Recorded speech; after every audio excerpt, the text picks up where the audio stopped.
Okay, I will admit it. This Mike Tyson-Roy Jones Jr. fight has been on my mind quite a bit more than I could have ever imagined upon its original announcement back a few weeks ago.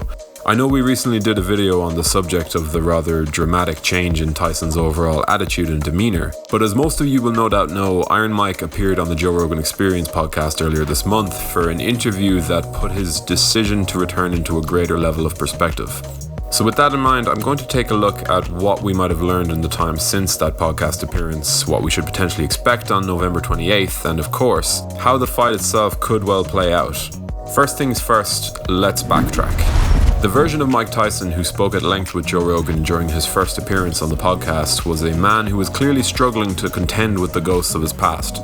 You know, Joe, that's really crazy, but when you think about this, listen, being that person, that guy, that sent me to psych ward a couple of times. That sent me to so many other places, to prison. That sent me places. That guy is a trip. Don't get me wrong, when you consider how far he has come since the peak of his fame back in the mid to late 1990s, Tyson seems to be a much more clear-headed figure, all things considered.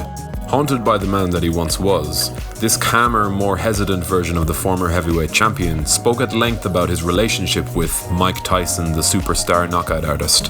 What did shock many was the fact that he admitted to not having trained or worked out to any degree in the last few years. Citing a desire to suppress his ego through an avoidance of all the things that may trigger it, Mike stuck to his guns, pursuing other ventures and interests while staying clear of any potential pitfalls that may reignite his competitive edge. Because it was that fire that made him the monster that he was at his worst. I say that, of course, in reference to Tyson's own words. Do you work out anymore? Nah, man, I keep away from that stuff, man. You don't even like all that stuff, spin class or anything? No, all that stuff reactivates my ego. Oh, really? Yeah. Oh, wow. When they get ripped and all that stuff, they reactivate it. That's the thing about extreme winners. Extreme winners, that ego is hard. Yeah, and if I activate my ego, I'm gonna lose in life. Yeah. I'm gonna lose. I'm losing this Canada. I'm gonna lose everything. So that's what he did for the majority of this recent period of his life. He angled his career direction away from his Iron Mike alter ego, and when you think about it, every insight we've received into this man has done nothing but prove that people can truly change their ways through a commitment to introspection and an overall honesty with themselves. Now this, in essence, is what made his decision to return to the sport of boxing that bit more confusing. I don't want to take up too much time going over the thoughts that I outlined in our last video on Mike Tyson, but if you do wish to check it out, then follow the link in this video. To put it simply, I was pretty shocked and confused that this man, who had spent many years away from even the most rudimentary of training and sparring exercises, was willing to dip back into the life he clearly feared so much. The way we look at Mike Tyson has always interested me. Now 15 years removed from his last professional outing as a boxer, his re-emergence into the public eye has only served to strengthen the mythical aura that follows him.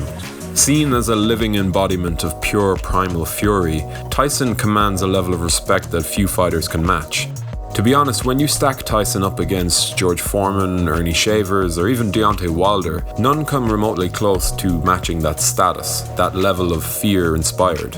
That's what we collectively have created for Mike Tyson, and it's what he, to a similar extent, has created for himself. It's that label, that guy, that serves as the image that he's been trying to shed in recent times. And while I had previously raised concerns over his decision and what it potentially said about his battle with that side of him, his second outing on the Joe Rogan Experience podcast was one that put a lot of things into perspective. I, like a lot of us, had hoped that the fight with Roy Jones Jr. was nothing more than an overhyped sparring match.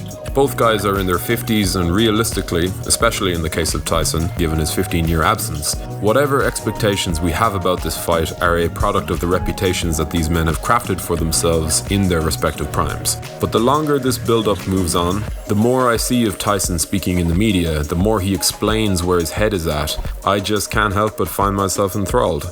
It's one thing to be aware of the limitations that both guys will be forced to contend with as a result of their age and overall wear and tear, but I've caught myself on several occasions looking beyond my common sense, ignoring my reservations about watching two men in their 50s slug it out.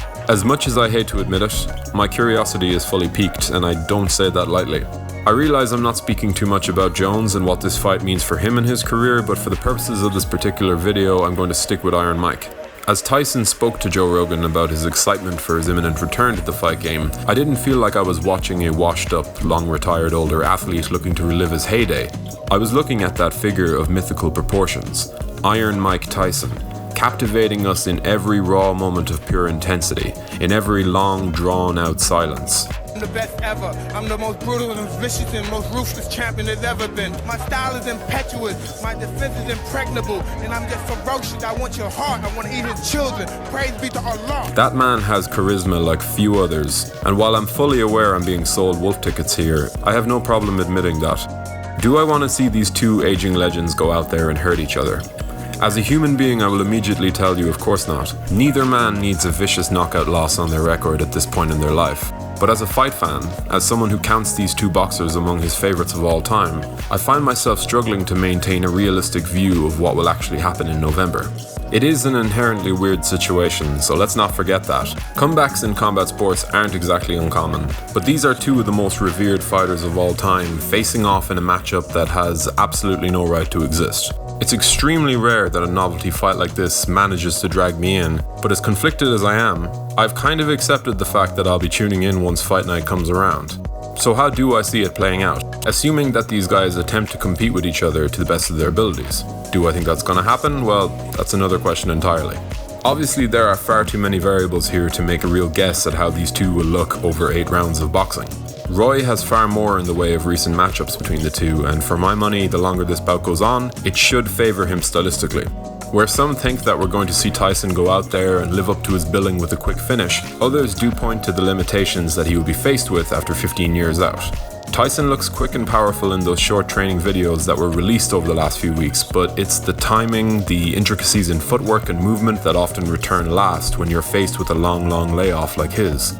For all this strange, confusing excitement I'm feeling about this admittedly weird matchup, I have to pick against Mike Tyson.